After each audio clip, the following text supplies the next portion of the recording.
Welcome to Shalu's kitchen. இன்றைக்கி நம்ம பார்க்க போகிறது யம்மியான பருப்பு உருண்டை குழம்பு. வாங்க எப்படி பண்ணுறதுன்னு பார்க்கலாம். வீடியோ பார்க்கறதுக்கு முன்னாடி சேனலை சப்ஸ்கிரைப் பண்ணாதவங்க பண்ணிவிடுங்க. பண்ணவங்களுக்கு தேங்க்ஸ்.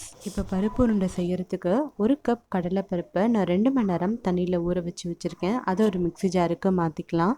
தண்ணியெல்லாம் சுத்தமாக வடிகட்டிட்டு சேர்த்துக்கோங்க. அதுக்கப்புறமா 4 காஞ்ச மிளகா, 1 டேபிள் ஸ்பூன் போல் சோம்பு, 5லேருந்து 6 பூண்டுப்பல், 2 துண்டு இஞ்சி, தேவையான அளவுக்கு உப்பு, இது எல்லாத்தையும் போட்டு கோர்ஸாக அரைச்சி எடுத்து வந்துடுங்க. ரொம்ப சாஃப்டாக அரைக்க வேண்டாம், கொஞ்சம் கொரன்னு அரைச்சிக்கலாம். இப்போ நம்ம அரைச்சிட்டு வந்தாச்சு. ஒரு மிக்சிங் பவுலுக்கு மாற்றிக்கலாம். இப்போ நம்ம உருண்டைகளை போட்டு எடுத்துருவோம். அதுக்கு எண்ணெய் காய வச்சுருக்கேன். இப்போ எல்லா உருண்டையும் ஒன்று ஒன்றா வச்சு போட்டு எடுத்துடலாம்.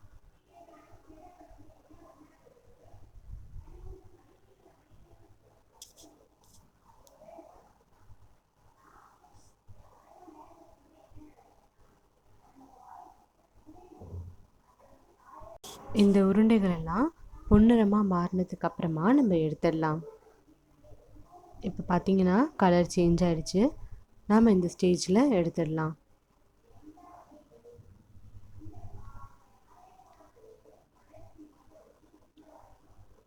இதே மாதிரி மிச்சம் இருக்க எல்லா உருண்டைகளும் நம்ம போட்டு எடுத்துக்கலாம். போட்டு எடுத்து வச்சுட்டு ஆறட்டும். அதுக்குள்ளே நாம் ஒரு மசாலா அரைச்சி எடுத்துன்னு வந்துடலாம். அதுக்கு ஒரு கடாயில் 1 டேபிள் ஸ்பூன் அளவுக்கு எண்ணெய் சேர்த்துக்கலாம். ஒரு பச்சை மிளகாய் சேர்த்துக்கலாம். 1/2 டேபிள் ஸ்பூன் சோம்பு,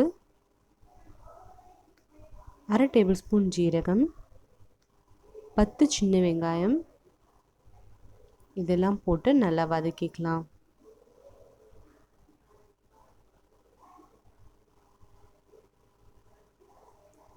வெங்காயம் லைட்டாக வதங்கினதுக்கப்புறமா 1/2 டேபிள் ஸ்பூன் போல் கசகசா சேர்த்துட்டு லோ ஃப்ளேமில் வச்சு வதக்கலாம். ஏன்னா கசகசா கரிஞ்சால் நல்லா இருக்காது. இப்போ வெங்காயம் சாஃப்டானதுக்கப்புறமா 1 கப் அளவுக்கு தேங்காய் சேர்த்துட்டு ஸ்டவ்வை ஆஃப் பண்ணிவிட்டு கலந்து விட்டுக்கலாம். இதை நல்லா ஒரு தடவை கலந்து விட்டுட்டு நாம் மிக்ஸி ஜாரில் மாற்றிட்டு நல்லா பேஸ்ட் மாதிரி அரைச்சி எடுத்துன்னு வந்துக்கலாம்.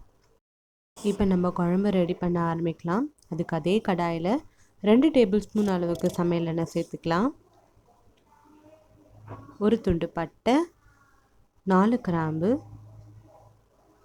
1 நட்சத்திர சோம்பு, 1 பிரியாணி இலை, அதை 2ஆக வெட்டி வச்சுருக்கேன். அதையும் போட்டுட்டு ஒரு பெரிய வெங்காயத்தை குட்டி குட்டியாக வெட்டி வச்சுருக்கேன். அதை சேர்த்து நல்லா வதக்கி விட்டுக்கலாம்.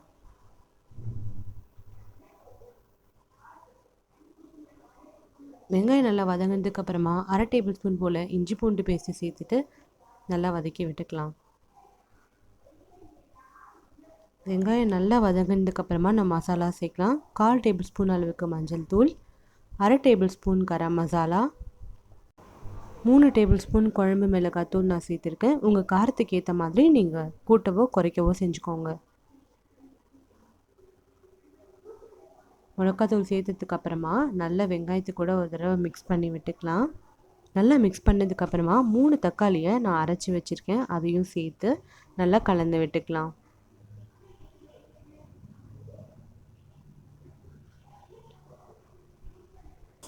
இது நல்லா கலந்து விட்டுட்டு 1 கப் அளவுக்கு தண்ணி ஊற்றிட்டு மிக்ஸ் பண்ணி விட்டுக்கலாம்.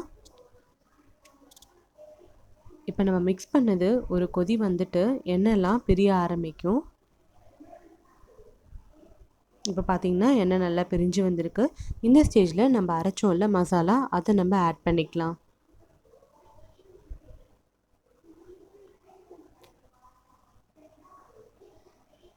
ஆட் பண்ணிவிட்டு ஒரு தடவை நல்லா மிக்ஸ் பண்ணி விட்டுக்கலாம்.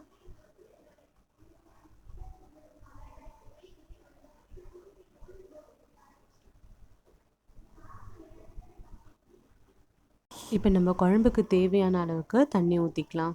நான் 2 கப் அளவு சேர்த்துருக்கேன். அதுக்கப்புறமா தேவையான அளவுக்கு உப்பு சேர்த்துட்டு கலக்கி விட்டுக்கலாம்.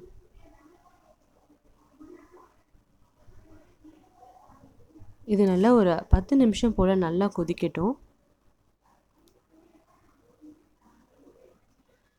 நல்லா கொதித்து ஒரு கட்டத்தில் குழம்பு லைட்டாக சுண்ட ஆரம்பிக்கும்.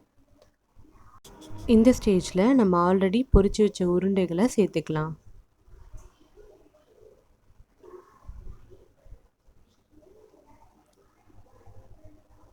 எல்லா உருண்டைகளும் சேர்த்ததுக்கப்புறம் ஒரு தடவை நல்லா கலந்து விட்டுட்டு லோ ஃப்ளேமில் 5 நிமிஷம் போல் நல்லா கொதிக்கட்டும்.